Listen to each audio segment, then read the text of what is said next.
Bom dia a todos. Que a paz divino Mestre Jesus esteja nos nossos corações. Hoje nós temos a palestra do Rogério, trabalhador aqui da casa. Muito tempo vai nos falar sobre o tema Pedir e Obtereis do Evangelho segundo o Espiritismo. De praxe, leitura de uma página, uma prece para a gente passar a palavra para ele depois.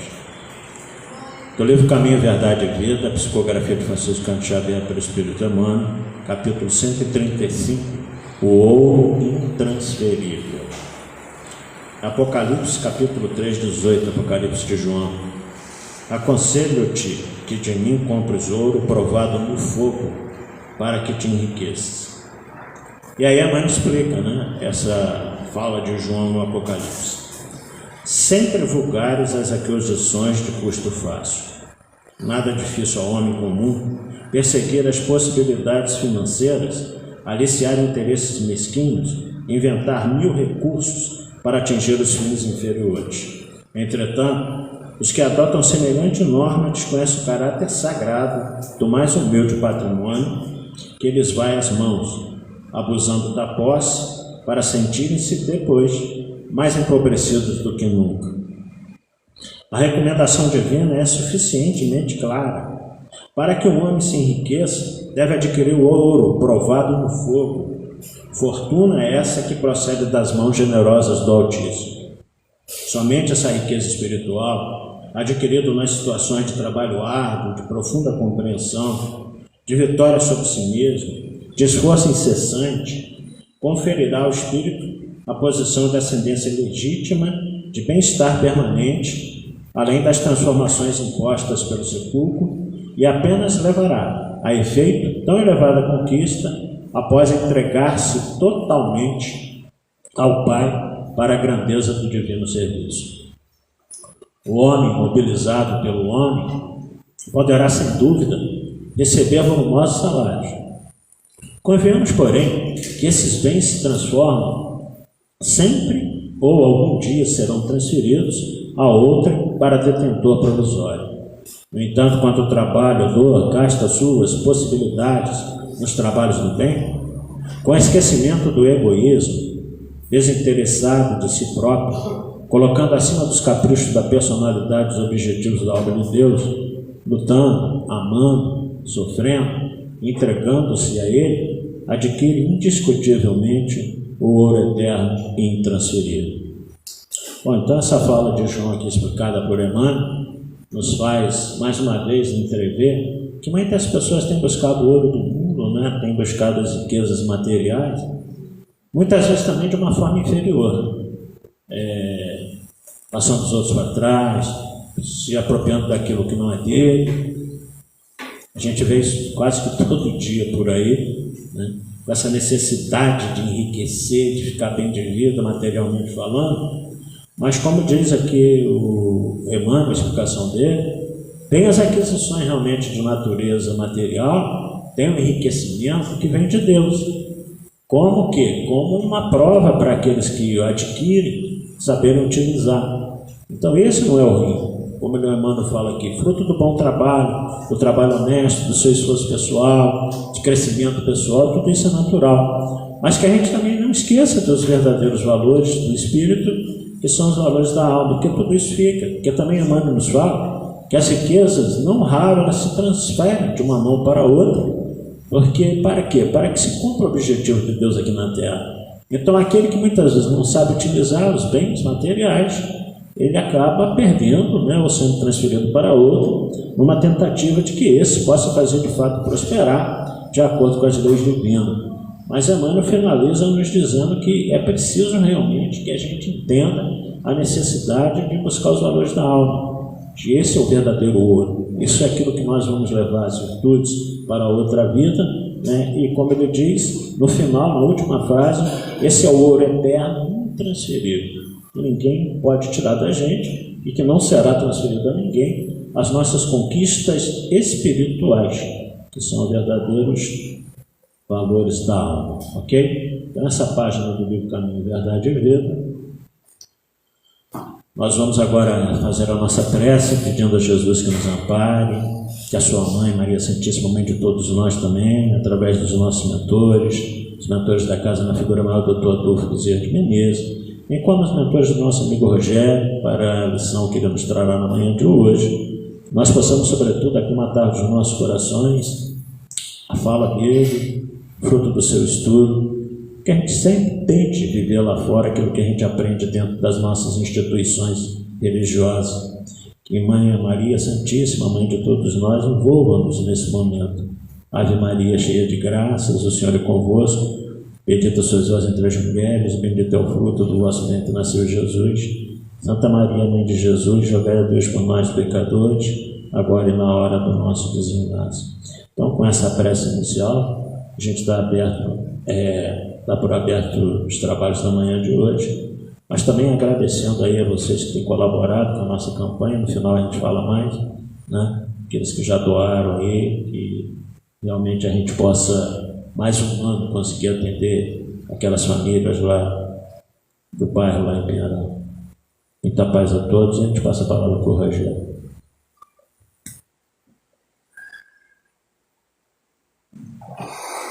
O tema dele eu falei no início, né? Pedi, obtereis. Bom dia a todos. Que a paz do nosso Mestre Jesus possa nos envolver. Que os amigos espirituais nos ajudem nessa empreitada dessa manhã. O tema é Pede, obtereis. Quando o Felipe me passou esse tema, eu comecei a pesquisar as obras básicas, estava preparando, selecionando algumas questões para desenvolver o tema e no decorrer da semana fui preparando isso. Quando chegou no sábado, no sábado a casa tem a evangelização no horário da tarde. E eu trago a filha para a evangelização e dou uma assistência no passe. Então a gente chega um pouquinho antes, se prepara, faz o passe, termina o trabalho de passe, começa a evangelização. Aí, como a filha está participando, eu vou lá para o fundo e aguardo. Às vezes pego um livrinho aqui na biblioteca que tem aqui, fico lendo, ou se me interessar, vou prestando atenção também. Então, nesse dia, o evangelizador juntou os jovens aqui e propôs uma dinâmica, desenvolveu uma tarefa, pediu que eles fizessem algumas anotações, foi dando a orientação, e dizendo o que ele queria e tal. Como todos nós, quando estamos assim aprendendo alguma coisa, a gente tem um pouco de timidez, um pouco de dificuldade de se expressar, de se expor, né?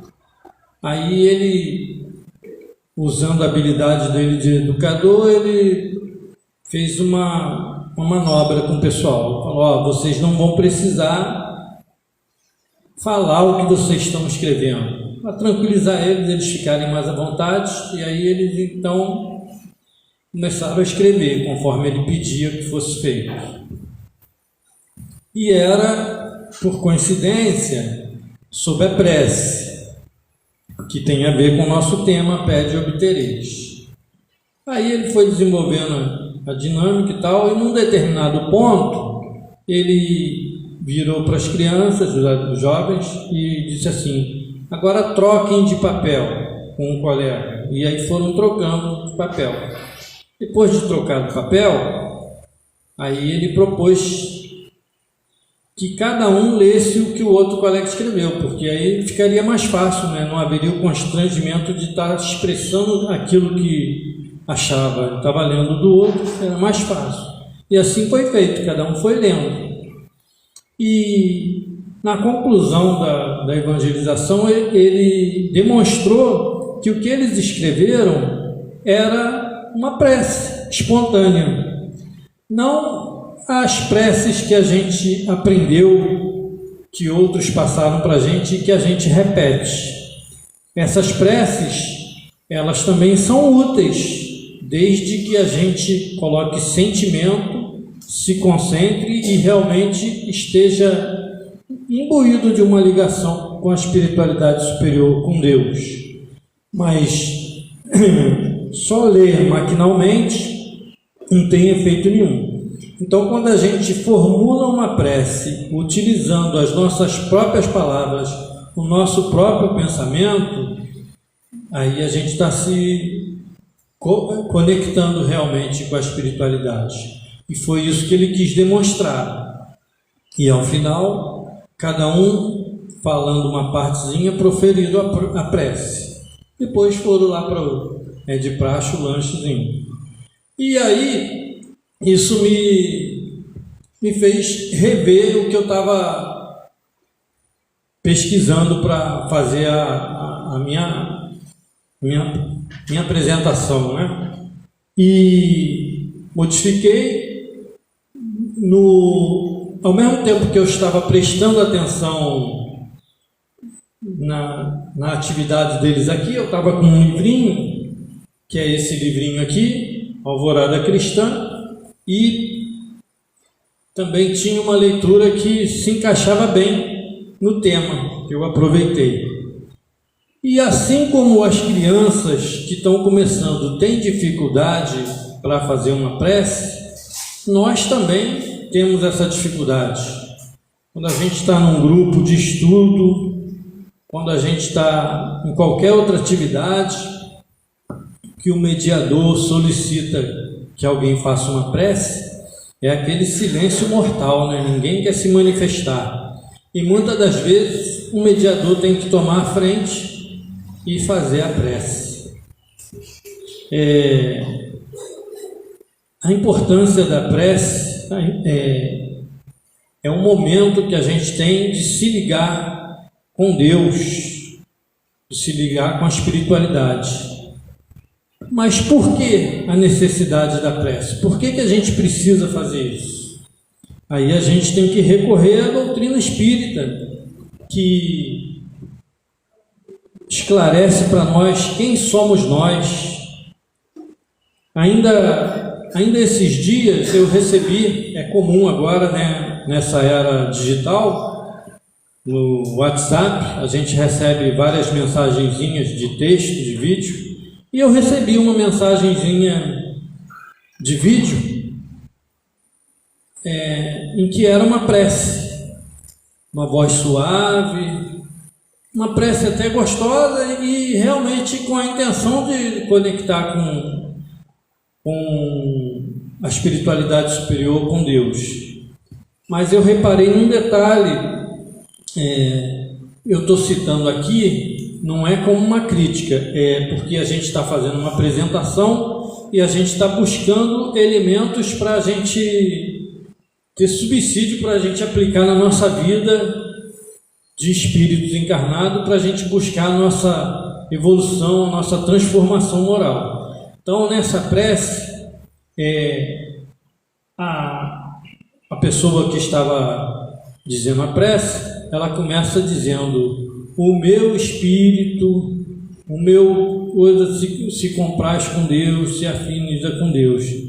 E logo em seguida, coincidiu também nas rádios que eu ouço, tem algumas rádios espíritas que eu gosto de ouvir, tem palestras, tem vários programas, Rádio Web Fraternidade, Rádio Ismael, Rádio Rio de Janeiro, Rádio Boa Nova, Rádio Colômbia Espírita.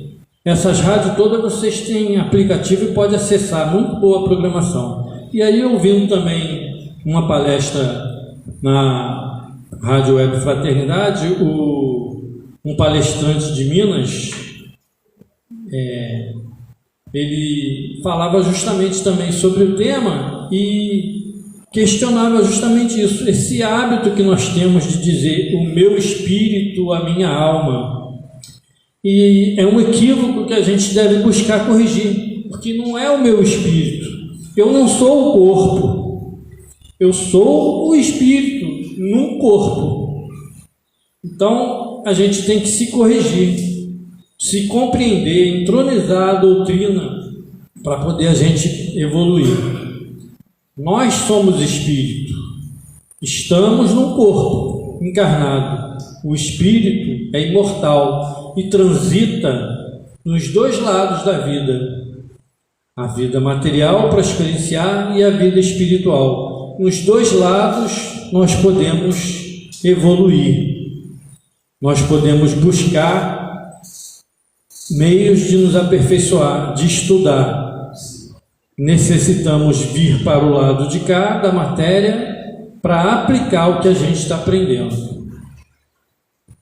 E aí, também pesquisando nessa minha caminhada para fazer essa apresentação, também no livro do André Luiz, No Mundo Maior, tem 3 capítulos logo no início que fala do estudo do cérebro, da casa mental e dessa nossa evolução, em que tudo começa lá nos primórdios, do princípio espiritual e do princípio material, da união do princípio espiritual com o princípio material, da formação da matéria, da evolução da matéria, das esponjas, da criação dos primeiros seres vivos unicelulares, até a cadeia de evolução que quem conseguiu estudar até o 2º grau conseguiu aprender um pouco, né?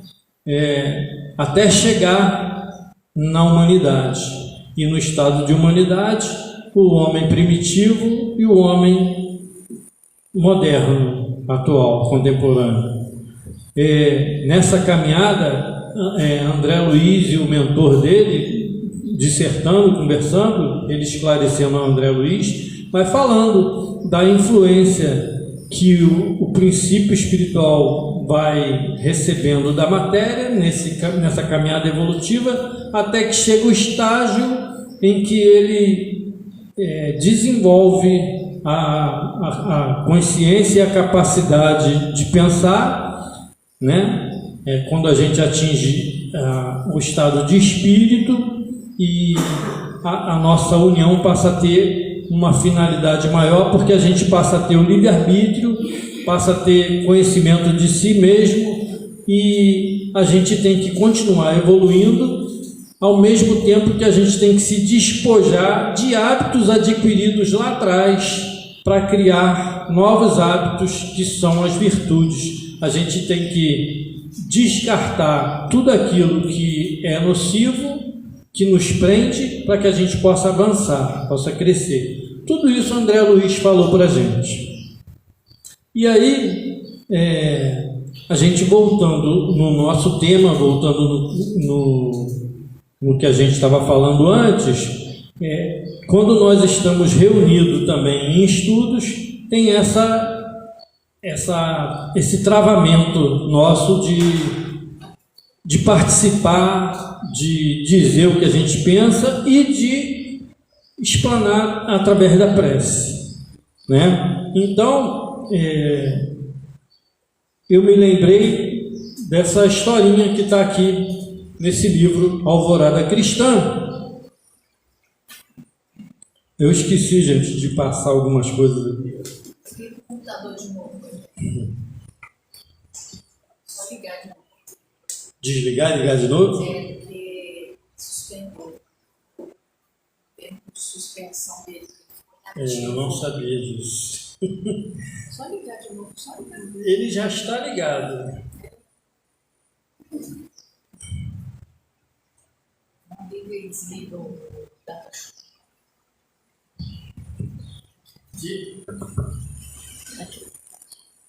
Eu me empolguei falando e esqueci de... Não estou acostumado.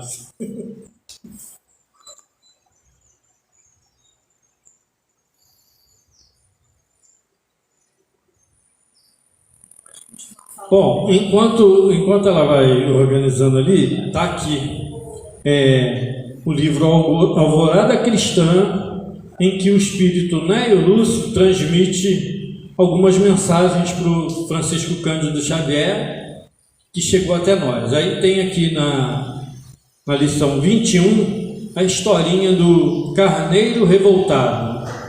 E ela diz assim: certo carneiro muito inteligente, mas indisciplinado, reparou os benefícios que a lã espalhava em toda parte e, desde então, julgou-se melhor que os outros seres da criação, passando a revoltar-se contra a tosquia. Se era tão precioso, pensava, por que aceitar a humilhação daquela tesoura enorme? Experimentava intenso frio, de tempos a tempos, e, despreocupado das ricas rações que recebia no redil, detinha-se apenas no exame dos prejuízos que supunha sofrer. Muito amargurado, dirigiu-se ao Criador, exclamando: meu Pai, não estou satisfeito com a minha pelagem. A tosquia é um tormento. Modifica-me, Senhor. A gente observa aqui nesses primeiros parágrafos a linha de raciocínio do Carneiro. Ele mesmo reconhece que ele recebia ricas rações, mas ele não se preocupa com isso. Ele só se preocupa que a tosquia causava para ele humilhação na tesoura enorme. E aí ele se fixa nesse pensamento e fica amargurado. E aí recorre a Deus. Pelo menos ele tem o hábito de se dirigir a Deus, que é o que a gente precisa na nossa vida. E aí ele se dirige a Deus e pede que modifica-me, Senhor. E aí o Todo-Poderoso indagou com bondade: que desejas que eu faça?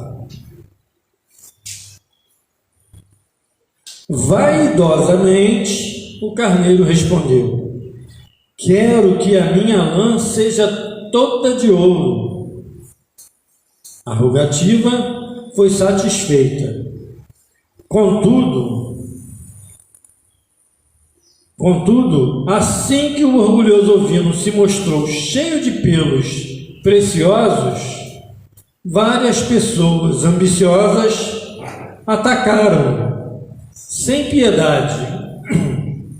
Arrancaram-lhe violentamente todos os fios, deixando-o em chagas.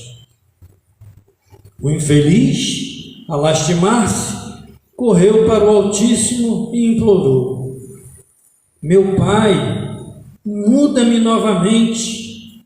Não posso exibir lã dourada.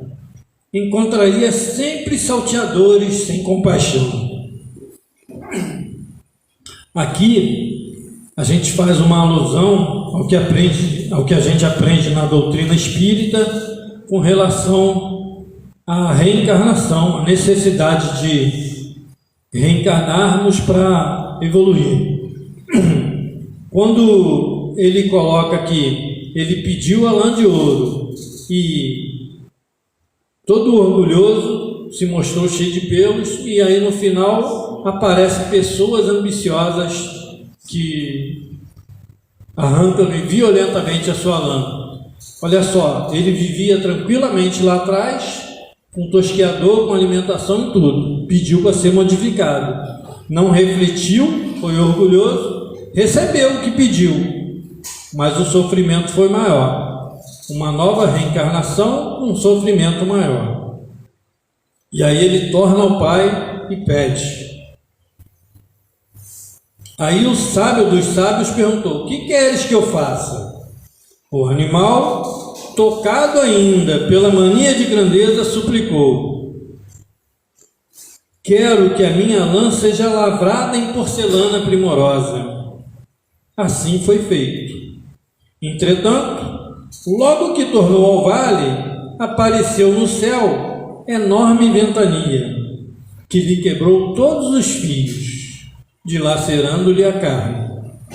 Regressou aflito ao Todo Misericordioso e queixou-se: Pai, renova-me. A porcelana não resiste ao vento, estou exausto. Antes, a gente viu que ele teve sofrimentos causados pela sua insanidade e pela influência dos outros. Agora, a própria influência do meio, no ambiente em que ele vivia, a natureza também provocou a ele sofrimentos. Então, a gente tem sofrimentos de natureza moral, material, da influência dos outros e da influência natural, de onde a gente vive.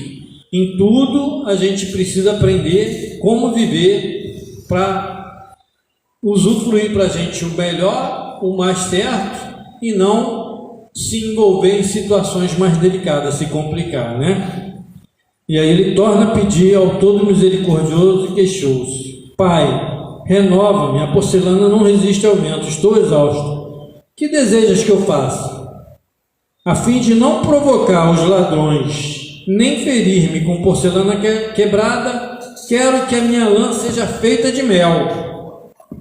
A linha de raciocínio dele continua sendo assim, muito imediatista, né? O Criador satisfez o pedido. Todavia, logo que o pobre se achou no redil, bandos de moscas asquerosas cobriram-no em cheio e, por mais que corresse campo afora, não evitou que elas lhe sugassem os fios adocicados. O mísero voltou ao Altíssimo e implorou: Pai, modifica-me, as moscas deixaram-me em sangue. O Senhor indagou de novo, com inexaurível paciência: Que queres que eu faça? Dessa vez, o carneiro pensou mais tempo e considerou: Suponho que seria mais feliz se tivesse a minha lã semelhante às folhas de alface. Você vê que Deus nunca fecha as portas para a gente, deixa sempre abertas as portas para que a gente possa reparar, se corrigir, se aperfeiçoar. Ao contrário do que a gente aprendeu ao longo dos séculos, né? De que se a gente não se corrige, está destinado ao inferno, né? Ao sofrimento eterno.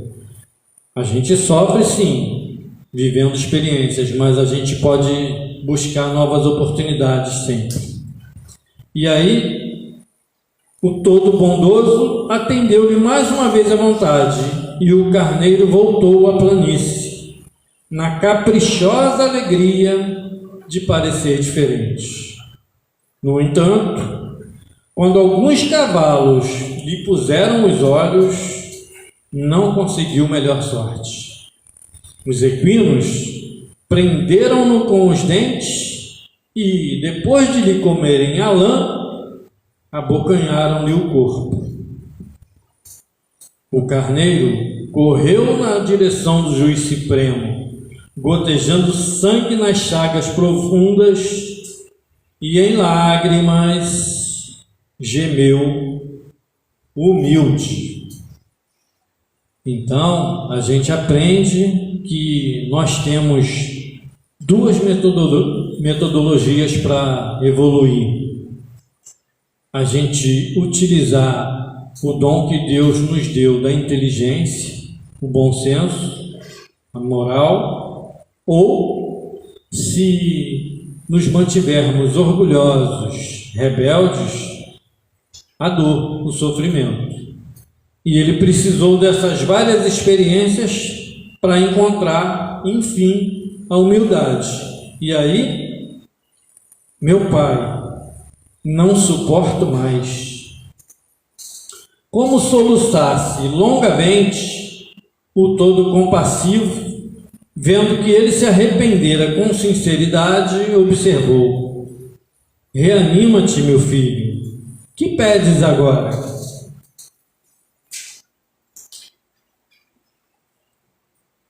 O infeliz replicou em pranto: Pai, quero voltar a ser um carneiro comum, como sempre fui. Não pretendo a superioridade sobre os meus irmãos. Hoje sei que os meus tosqueadores de outro tempo são meus verdadeiros amigos. Nunca me deixaram em feridas e sempre me deram de comer e beber carinhosamente. Quero ser simples e útil, qual me fizeste, Senhor. O pai sorriu bondoso, abençoou-o com ternura e falou: volta e segue teu caminho em paz. Compreendeste, enfim, que meus desígnios são justos. Cada criatura está colocada, por minha lei, no lugar que lhe compete, e, se pretendes receber, aprende a dar. Então, o carneiro, envergonhado, mas satisfeito, voltou ao vale, misturou-se com os outros e daí por diante foi muito feliz. A historinha é simples, singela, é utilizada até na evangelização, porque ela tem uma linguagem bem adequada para os jovens, para as crianças, né? Mas ela faz a gente refletir sobre os ensinamentos da doutrina, sobre a nossa caminhada, sobre as nossas escolhas, sobre o que buscamos. Então essa parábola, pede e obtereis, ela traz para a gente justamente essa reflexão. Nós necessitamos estar em comunhão com o Pai para que a gente receba orientações seguras na nossa caminhada de como agir para que a gente se desenvolva e a gente cresça, porque a gente aprendeu que fomos criados simples e ignorantes, viemos lá de trás, temos que desenvolver as nossas aptidões. A aplicação desses ensinamentos se dá no mundo material e no mundo espiritual tem a transformação do nosso perispírito. À medida que a gente vai avançando, ele também vai evoluindo, vai se fluidificando, vai se eterizando mais ainda, e nós vamos crescendo em entendimento, vamos aprendendo as verdades que são relativas, elas vão tomando proporções mais fortes, né? Então, como a gente tem dificuldade de entronizar e compreender esses conceitos básicos da doutrina, convém que a gente reserve um tempo para essas reflexões espirituais, porque a gente fica muito retido nessas 24 horas que a gente vive e nas 16, 18 horas que a gente passa em vigília, a gente fica muito preso ao sustento do corpo, à vida social, às atribulações, a se preocupar com acumular, com como vai viver, com o dia de amanhã, sendo que o essencial na vida é a gente aprender que somos espíritos imortais e que Jesus veio ao planeta nos mostrar justamente isso, essa necessidade da gente se espiritualizar, da gente se voltar mais para se conhecer como espírito, que a gente fazendo isso, as outras coisas nos vêm por acréscimo. Ele demonstrou, fazendo a gente observar a natureza, se referindo aos lírios do campo e aos pássaros que não colhem nem semeiam e têm tudo. E assim pode ser com a gente também.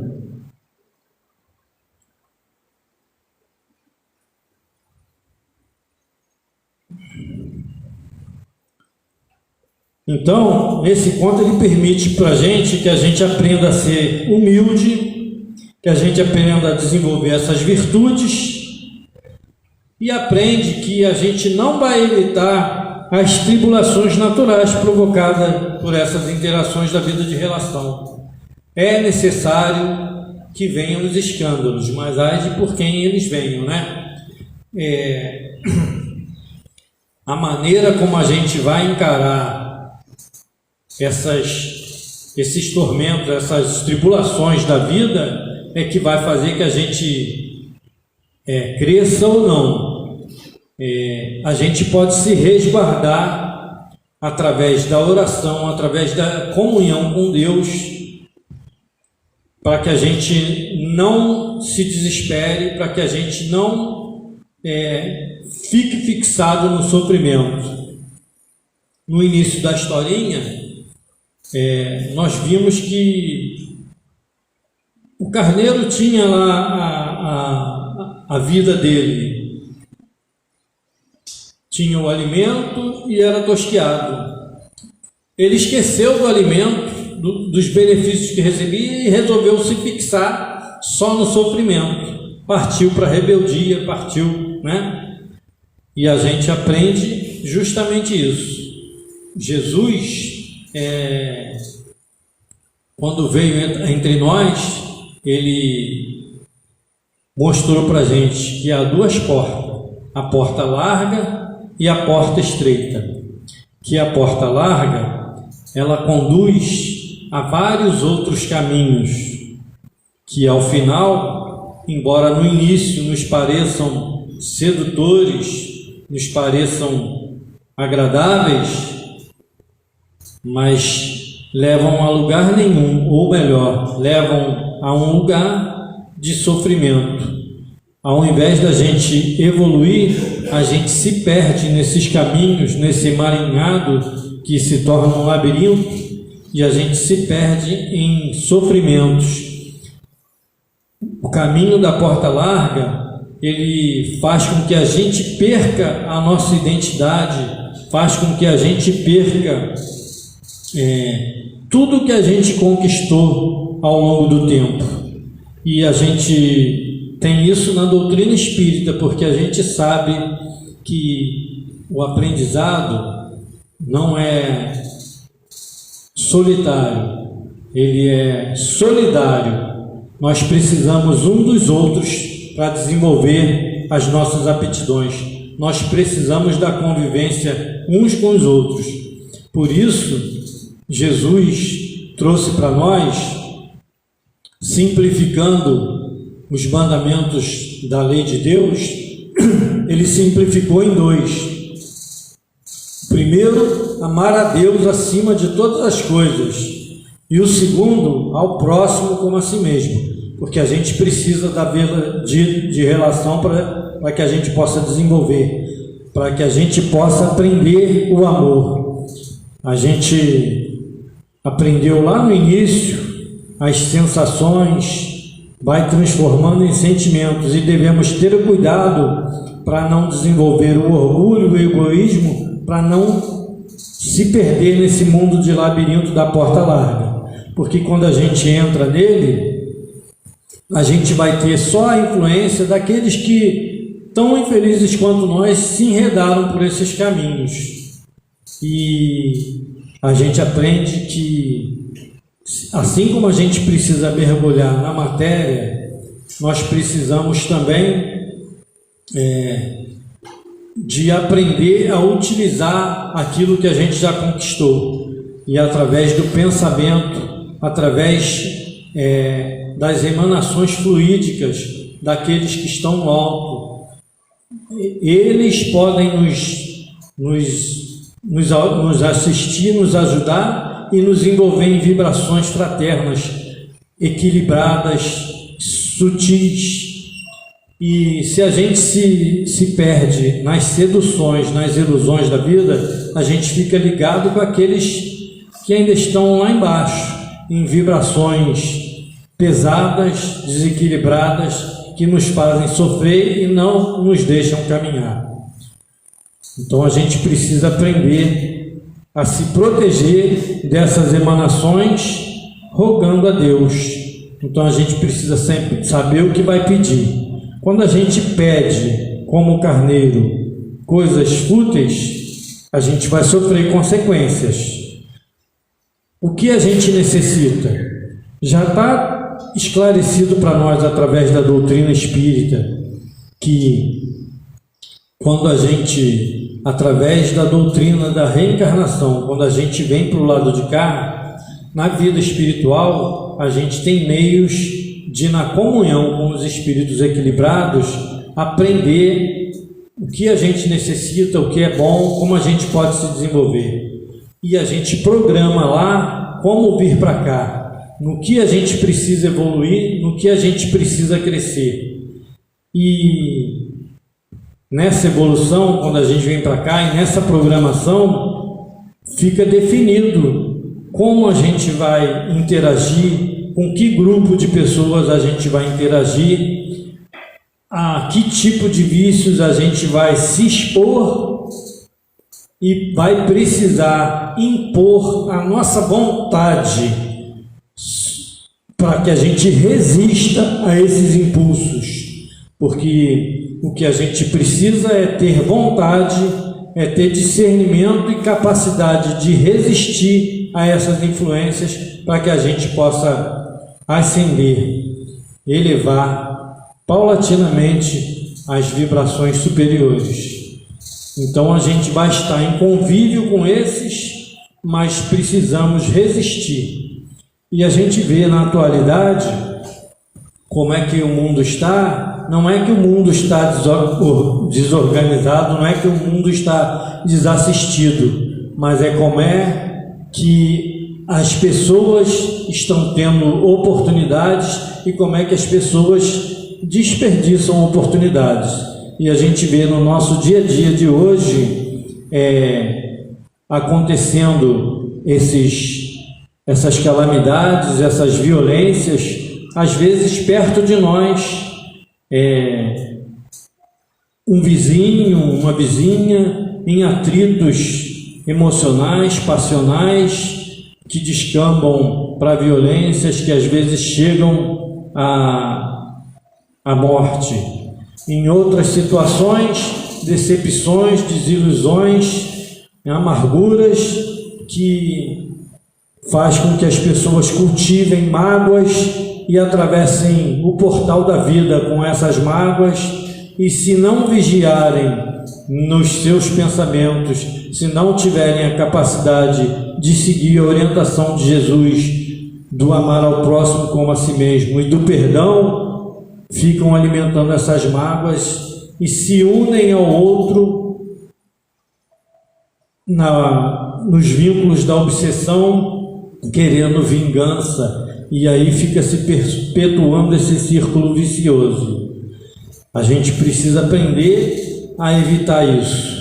Numa escala maior, na humanidade, a gente está vendo como está eclodindo no mundo atual várias nações em guerras, vários sofrimentos para as populações, enquanto grupos que tentam se sobrepor no comando dessa gente e impondo a eles sofrimento, sem fazer realmente o que é necessário de promover o bem comum, de promover qualidade de vida, causando sofrimento, querendo impor suas vontades e levando à guerra milhares e levando à morte de tantos. Então a gente precisa aprender ao que a gente quer na nossa vida e como a gente precisa se ligar a Deus e o que a gente quer pedir a Deus para que a gente possa realmente ser assistido e orientado. Através da doutrina espírita, a gente aprende que a gente pode experimentar tudo. Assim aconteceu na historinha do carneiro. Pode experimentar tudo, né?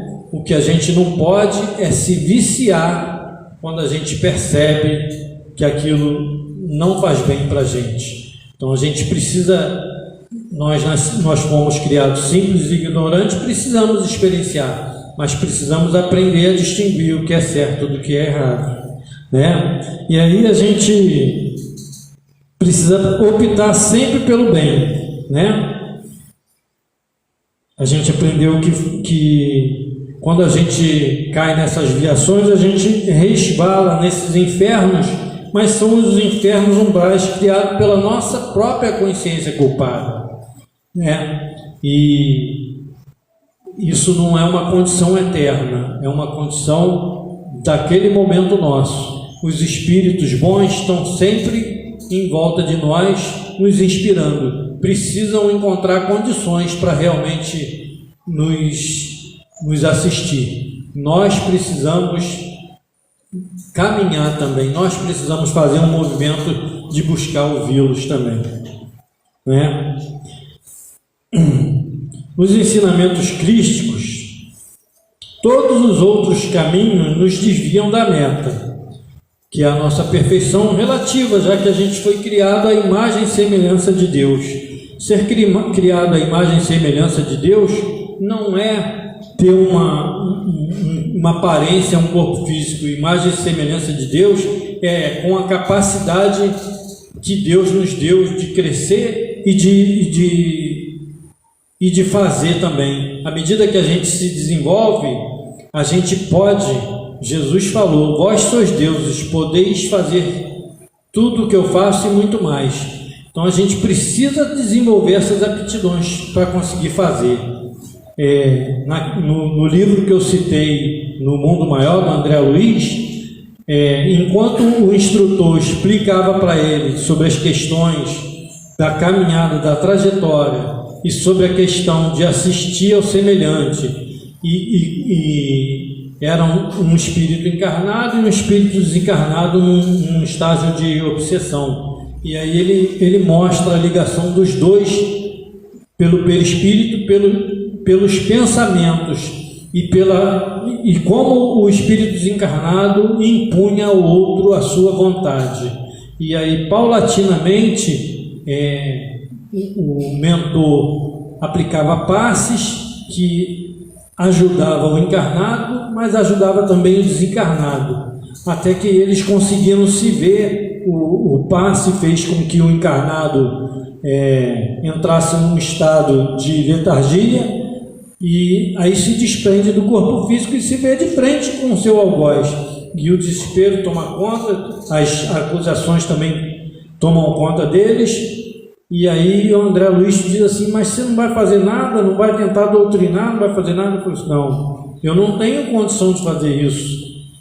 Tanto quanto você, eu ainda não desenvolvi o amor que Deus nos ensina, que Jesus nos ensina. Mas vem alguém aí que vai nos auxiliar. E aí adentra no recinto uma irmã de nome Cipriana, que já tinha desenvolvido o sentimento, o amor, e ela envolve os dois em vibrações fraternais, e os doutrina esclarece, e mais tarde os conduz a um ambiente de equilíbrio onde eles pudessem continuar esse tratamento espiritual. Então a gente vê aí a necessidade que a gente tem de buscar cultivar bons pensamentos, boas atitudes, para a gente não se envolver nessas vibrações. A gente resiste muito aos estudos, recusa muito meditar nesses ensinamentos e nessas influências, não acredita, não aceita, mas elas estão aí. Elas, muitas das vezes, são assim. A gente não se dá conta, não se percebe, mas começa a se sentir frágil, triste, depressivo, e se a gente não se cuidar, a gente descamba até para as vias do suicídio, que vai para um desdobramento mais terrível ainda, porque a gente está transgredindo a lei maior de Deus, que é a lei da vida, e nessa transgressão, ao invés de encontrar o alívio do que a gente achava que era o nosso sofrimento, a gente vai encontrar um sofrimento muito maior. Então, que a gente possa meditar nessas situações, tá? No capítulo 10 do Evangelho segundo o Espiritismo, tem o sacrifício mais agradável a Deus, que nos oferece elementos materiais, e que os sacrifícios materiais só era permitido Permitido não, só acontecia nos mundos primitivos, quando a gente não compreendia Deus e a gente aí oferecia alimentos, animais e até os seus semelhantes. E na questão 669, que diz assim: remonta à mais alta antiguidade o uso dos sacrifícios humanos. Como se explica que o homem tenha sido levado a crer que tais coisas pudessem agradar a Deus? E aí os espíritos respondem: primeiramente, porque não compreendia Deus como a fonte de bondade,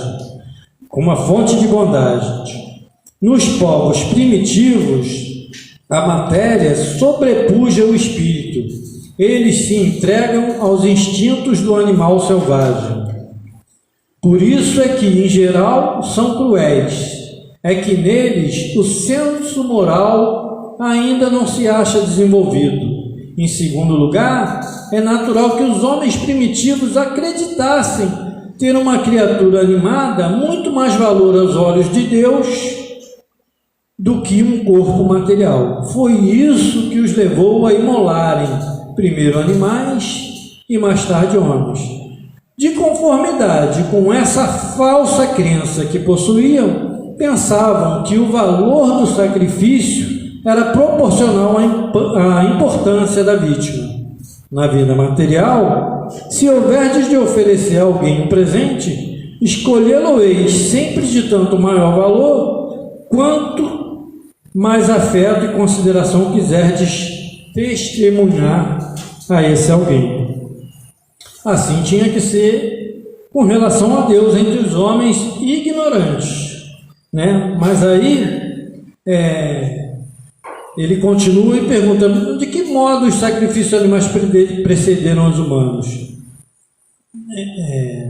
De que modo que os sacrifícios animais precederam?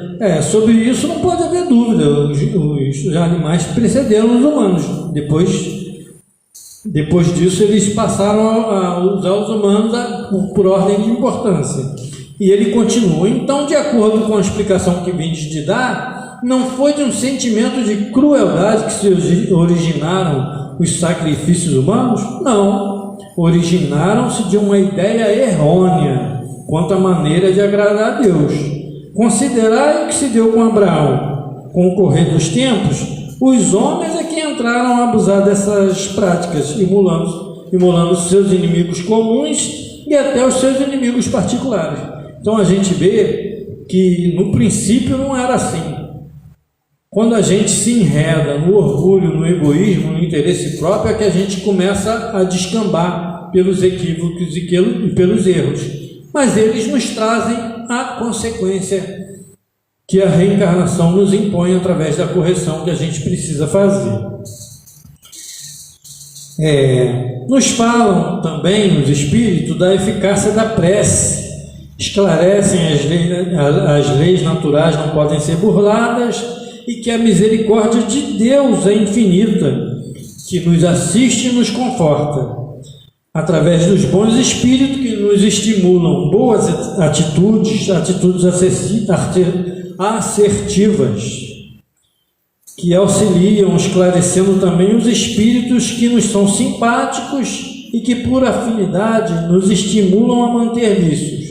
A gente viu isso nessa história do André Luiz assistindo, junto com o seu mentor, a esses dois irmãos obsessores, né? Então, olha, a justiça de Deus não é como a gente imagina. A justiça de Deus é educativa e não punitiva e vingadora. Então não tem essa questão da gente, porque sofre uma injustiça, sofre algum maltrato ou perde algum ente querido que é morto, a gente não tem que pedir na justiça que o outro sofra tanto quanto nós. É por isso que as nossas cadeias estão superlotadas e não estão servindo para a reeducação. A gente precisa realmente aprender a usar a justiça de forma educativa. Todos nós, em algum momento da nossa vida, erra, se equivoca e comete erros. Se a gente olhar, puder lembrar do nosso passado lá, a gente vai ver que a gente já cometeu coisas muito atrozes e precisa da misericórdia divina para seguir adiante. Então a gente não deve querer para o outro essa vingança. A gente aprende isso, né? Então no planejamento reencarnatório a gente já tem o sucesso ou o fracasso conforme o nosso livre-arbítrio. E a gente aprende também na oração como se dá a transmissão da prece, que é uma necessidade do Espírito, a comunhão com Deus, e que ela acontece pela emissão dos nossos pensamentos, que se transportam no espaço através do fluido cósmico universal. E cada um de nós tem uma frequência de acordo com o nosso grau evolutivo, e que ainda que não nos reportemos diretamente a Deus, os espíritos mais evoluídos, eles têm na atividade espiritual, dentre as diversas atribuições de colaborar com Deus, uma delas é essa, de levarem até Deus os nossos pedidos e fazer com que sejam analisados e, na medida do possível, sejam atendidos conforme a nossa real necessidade, né? Finalmente, Jesus nos deu como exemplo e modelo a prece, a oração do Pai Nosso, porque contém todos os 3 elementos essenciais de uma prece, que é adorar, agradecer e pedir. Nele, ele inicia no louvando a Deus, sujeitando sua vida à vontade de Deus e nos 2 planos da existência. Ele pede o alimento, que é também o alimento do espírito, as energias que necessitamos para repor os desgastes do aprendizado, de controlar e sublimar as nossas emoções e sentimentos, além do alimento do corpo. Pede o perdão dos erros e forças para repará-las também, para resistir às influências externas dos espíritos e da matéria. Assim, meus irmãos, para finalizar, a gente conclama a todos os ouvintes aqui presentes, os que estão online também, que a gente possa sair dessa inércia para a atitude, participando mais efetivamente das atividades espíritas, ora estudando, ora se capacitando e participando, interagindo, ora nas atividades efetivas de caridade, de assistência, amparo e difusão da doutrina espírita, sendo multiplicadores do Evangelho de Jesus à luz do Espiritismo. Que a gente possa saber fazer isso, tá bom? Que Jesus nos abençoe, nos ilumine, muita paz. Posso falar um pensamento para reflexão? Um pensamento para reflexão. Deus criou o homem o mínimo possível, para que o homem crie a si mesmo o mais possível. Gilberto Augusto. E vai citar assim: quando compreendemos tudo que somos e tudo que temos é de Deus, então tudo que é de Deus é nosso. E para fechar, diz assim: tudo que existe é operado por Deus. Então, se tudo que existe é operado por Deus, por que fugimos dessa regra? Obrigado. Obrigado, seu Luiz, aí pela colaboração. Quarta-feira que vem é o João Carlos com o tema O Homem de Bem, ok? Às 19h30. Então, lembrando a vocês que a gente continua na campanha das cestas básicas, né? Muitos aí já contribuíram, alguns contribuíram. Cada um contribui de acordo com a sua possibilidade. A gente agradece a todos, mas a gente continua. Como eu tenho falado aqui, esse ano aumentou um pouquinho. No passado foram 28 famílias, esse ano são 38. Né? Então a carência vai aumentando de ano para ano. Infelizmente, vai tendo que atender mais pessoas. Mas a gente está nessa correria aí, mas se Deus quiser chegar... Nós vamos entregar dia 17, né, Laurete? Acabamos de acertar lá na secretaria. Dia 17 é um domingo. Ainda vamos definir o horário, né? Se vai ser após a palestra ou na parte da tarde. A gente vai decidir. Talvez no dia 17 a gente precise da ajuda aí de quem tem viatura para ajudar a gente a levar. Ano passado o Zé Roque aí fez, né, mandou um caminhãozinho que atendeu plenamente. Mas nem sempre a gente sabe se vai poder contar, mas ano retrasado nós fomos aí em 5 ou 6 carros mais ou menos. Então a gente vai combinando direitinho, vai vendo até lá o que vai dar para a gente fazer, né? Mas é uma festa muito bonita, as famílias lá é bastante emocionante, né? Que esse ano a gente pretende dar, além da cesta básica, brinquedo para todas as crianças, que nós já conseguimos, graças à campanha dela lá na Fácil, e também produtos de limpeza, de higiene pessoal. A gente faz uma cesta bem legal mesmo, um evento bem bonito, porque, como vocês sabem, eu sou papai na segunda semana de dezembro e volta só em fevereiro. Então a gente atende a eles esse mês de janeiro inteiro e essas 2 semanas de dezembro com a cesta e com esses presentes. A alegria das crianças que a gente sabe desses bairros carentes que não vão ganhar nada no Natal. Então quando ganha um brinquedinho, uma bola, né? A gente já tem bola ali para todo mundo, né? A gente vai fazer a alegria deles com certeza, ok? Então nós vamos encerrar essa primeira parte, agradecendo ao Rogério pelo estudo da manhã de hoje, que Jesus possa abençoar, possa estar outras vezes aqui com a gente. Ao final da palestra e do passo, cafezinho lá fora, já tradicional todo domingo, né? Tem bolo lá, tem café, chá que o seu Miguel sempre traz. Fiquem à vontade. Ao terminar, 6 passistas em condição se dirigam à sala de paz. Então vamos agradecer a Jesus essa oportunidade, pedir a Ele que ampare, abençoe o nosso irmão Rogério, o seu trabalho, na divulgação da doutrina espírita, bem como todos nós que estamos aqui no salão, aqueles que estão nos assistindo pelas mídias sociais também, nesse momento, através do YouTube. E queremos encerrar essa primeira parte com a oração que Jesus nos ensinou. Pai nosso que estás nos céus, santificado seja o vosso nome, venha a nós o vosso reino. Seja feita a vossa vontade, assim na terra como nos céus. O pão nosso de cada dia nos dai hoje. Perdoai as nossas ofensas, assim como nós perdoarmos a quem nos tem ofendido. Não nos deixeis cair nas tentações do caminho, mas livrai-nos de todo mal, que são teus o reino, o poder e a glória para sempre. Aqueles que tiverem necessidade, passe a guarda no salão. As nossas atividades não fixadas no quadro de aviso, no banner lá fora. Muita paz a todos, um bom resto de domingo.